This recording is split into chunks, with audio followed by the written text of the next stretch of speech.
Devid Nikols Bir kun romani.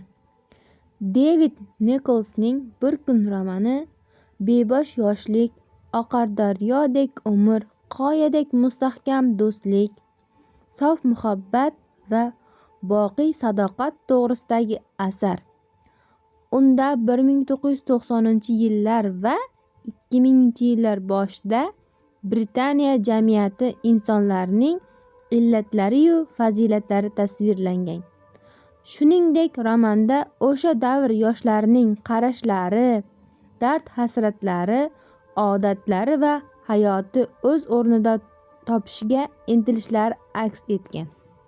Devid Nikolsning qo'lingizdagi Bir kun romani zamonaviy adabiyotning yorqin namunasi bo'lib, ijtimoiy ahamiyatga ham ega.